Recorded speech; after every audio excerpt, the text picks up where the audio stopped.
Olá pessoal, eu sou Carlos Ribeiro e eu quero trazer para vocês mais um vídeo falando sobre saúde mental aqui no nosso canal do YouTube, Universo do Conhecimento. E hoje nós vamos falar um pouquinho sobre governo, vamos falar um pouquinho sobre poder.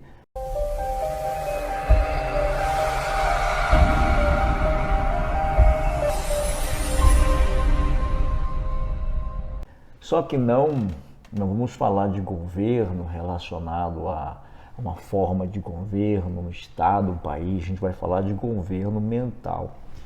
Quem governa de fato a nossa mente e o que fazemos para que nós possamos exercer um certo controle, um certo domínio.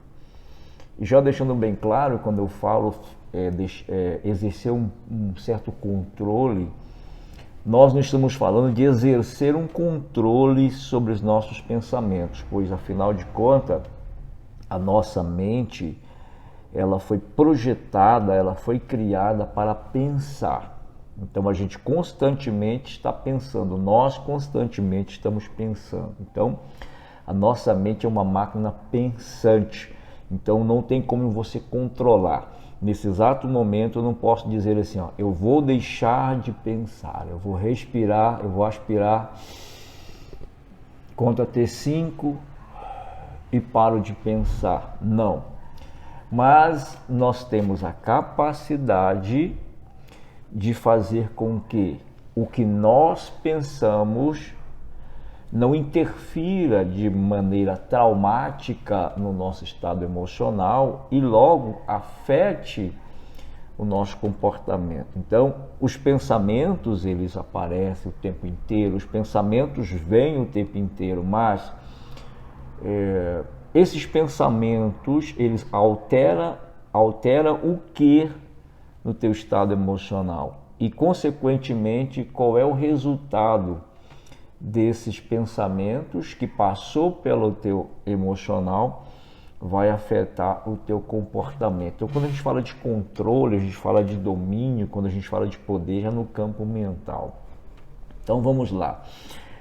O Copérnico, ele disse certa vez que a Terra não é o centro do universo. Quando ele disse isso, foi um verdadeiro choque para o ego do ser humano. Depois disso veio o Darwin.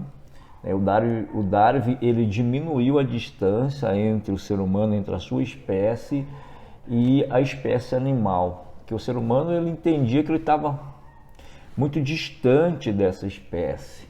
E nós não estamos entrando no mérito que se o homem veio do macaco ou não. Afinal de contas, o Darwin nunca falou sobre isso, quando ele falou da origem das espécies. Então hoje, todos nós somos sabedores que quando o ser humano nasce, ele não tem formado o seu neocórtex cerebral, que é um cérebro que a gente tem, é um lobo frontal, que a partir do momento que você nasce, ele começa a desenvolver e com 21 anos ele se matura.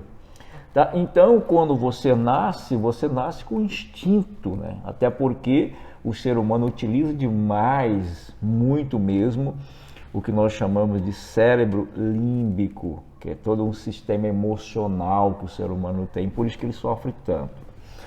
Tá? Depois disso veio o Freud, e o Freud acabou que a afronta psicológica do Freud sobre a humanidade, o egocentrismo da humanidade foi muito maior quando ele disse que o ego ele não manda, ele não governa dentro da sua própria casa. Com isso, Freud estava dizendo que o ser humano, embora o Freud tenha estudado aí 23 anos para descobrir duas mentes, a primeira mente que o Freud descobre é a mente consciente, pré-consciente e inconsciente, enfocou muito o inconsciente como uma região, como um lugar, como uma instância onde nós guardamos absolutamente tudo. Ali se tornou uma fonte de energia pulsional. Tá? E ali, nós estamos falando da primeira mente freudiana, nós estamos falando aqui de uma estrutura psíquica. Freud teve que estudar muito, mas muito mesmo, para descobrir a segunda mente, que nós conhecemos como a estrutura de personalidade. Então, Freud descobre aí o id, o ego e o superego. Então, a gente tem aqui o id como uma estrutura, como o núcleo psicobiológico,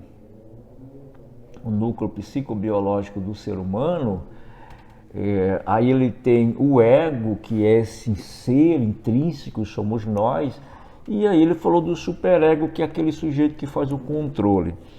Pois bem, a questão é, quem governa, quem domina as nossas vidas? Não é o ego, mas sim o nosso id, nesse impulso. Na verdade, o que nos controla são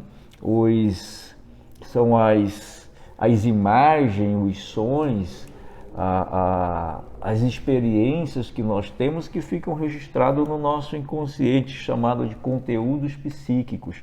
Esses conteúdos psíquicos, eles nos governam, tá? Então vejam, 90% de todas as nossas ações são inconscientes, só sobra 5% que é racional.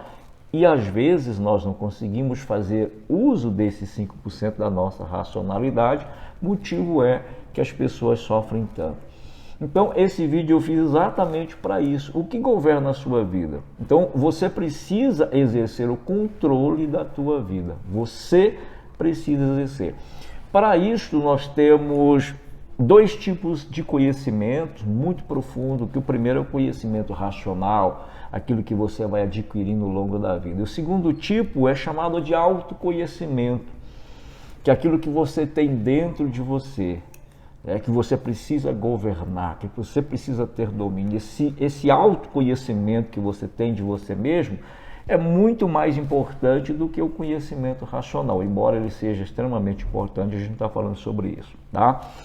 Basicamente é assim, você entra num carro, não importa, você entra numa máquina que vai te levar para algum lugar, não importa qual seja esse meio de transporte, seja um Fusca, um carro qualquer, seja um ônibus, seja uma carreta, né? Você entra dentro da carreta, você coloca a primeira, você olha para frente, segura aqui no volante, você vai governar aquela carreta, você vai governar aquela máquina enorme, você é um pequenininho dentro daquela cabine e tem que governar toda aquela estrutura. Você é o governo daquela máquina, você é o governo daquele carro, você é o piloto daquele veículo, daquele ônibus cheio de passageiros, daquela Scania, daquela carreta repleta de alimento, não importa que seja uma carga. Você é o piloto de um avião. Então você pega um avião e você vai do Brasil ao Japão, ali com 300 pessoas a bordo. Você governa, você dirige. Então, da mesma forma, a nossa mente é assim. Você precisa condicionar a tua mente de que é você que governa, tá? É você que governa. Então, pensamentos, emoções e comportamentos. Então, você não controla os teus pensamentos, mas você consegue condicionar a tua mente para que você tenha controle do que os teus pensamentos é capaz de fazer com as tuas emoções e, consequentemente, com o teu comportamento. Então, isso nós podemos fazer. Então, fique sempre atento. Eu sempre digo para os meus clientes, fique atento às sensações fisiológicas. Você escutou uma música, qual a sensação aquela música deu a você dentro do teu estado emocional? Teve uma sensação de algo ruim, teve uma sensação de algo bom? Você escutou um ruído, você escutou um barulho, enfim. Sensações fisiológicas é a melhor forma de nós termos controle de quais serão os resultados do que nós vimos, ouvimos, do que nós tocamos, cheiramos, do nosso olfato, nosso paladar, qual a influência que isso vai ter no meu estado emocional e, consequentemente, no meu comportamento, ok? Gente, inscreva no nosso canal aqui, Universo do Conhecimento. É muito importante a tua inscrição e é muito importante também o teu feedback aí embaixo, tá bom? Abraço e, mais uma vez, espero ter ajudado você em alguma coisa.